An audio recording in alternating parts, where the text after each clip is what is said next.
ایک انسان تقریباً 150 کے قریب لوگوں سے رشتہ داریاں رکھ سکتا ہے۔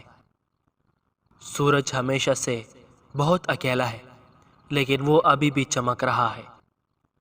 10 سے 29 سال کے درمیان کے تقریباً 90% لوگ اپنے موبائل فونز کے ساتھ سوتے ہیں۔ خوبصورت لوگ ہمیشہ اچھے نہیں ہوتے، لیکن اچھے لوگ ہمیشہ خوبصورت ہوتے ہیں۔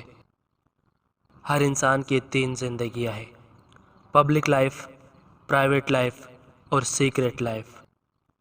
ہمیشہ اس چیز کے لیے شکر گزار رہے جو آپ کے پاس ہے، کیونکہ کچھ لوگوں کے پاس کچھ بھی نہیں۔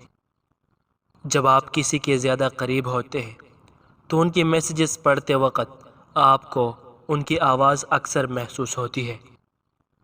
صرف اس وقت بولیں جب آپ کو لگے کہ آپ کے الفاظ آپ کی خاموشی سے اچھے ہیں۔ جب آپ تک جاتے ہیں تو آپ اور بھی تخلیقی ہو جاتے ہیں۔ کسی ایسے شخص کا انتظار نہ کریں جو آپ کو ایک پھول دے سکے، بلکہ اپنا خود کا باغیچہ بنائے اور اس میں اپنی مرضی کی پھول اگائے۔ ایک سمجھدار انسان ہی یہ جانتا ہے کہ ہر کسی سے سیکھنے کے لیے کچھ نہ کچھ ہے۔ برا وقت ہمیشہ آپ کو آپ کے بہترین دوست دکھاتا ہے۔ استاد اپنے شاگرد کے آگے اپنی غلطی جلدی نہیں مانتے۔ سائیکالوجی کے مطابق زندگی میں دوستوں کا نہ ہونا اس بات کا اشارہ ہے کہ آپ انتہائی شرمیلے اور خاموش مزاج ہیں۔ بہت زیادہ سوچنے سے انسان کو گزرا ہوا مشکل وقت زیادہ یاد آتا ہے۔ ذہین اور تخلیقی لوگوں کے یا تو دوست نہیں ہوتے یا بہت کم ہوتے ہیں۔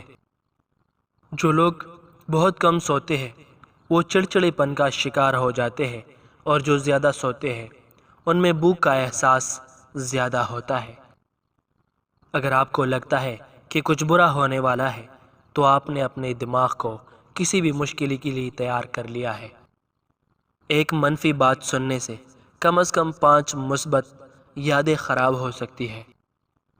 دن میں خواب دیکھنے والے زیادہ تخلیقی ذہانت کے حامل ہوتے ہیں۔ نفسیات کے مطابق نیلے رنگ کو دیکھنے سے بھوک کا احساس کم ہوتا ہے۔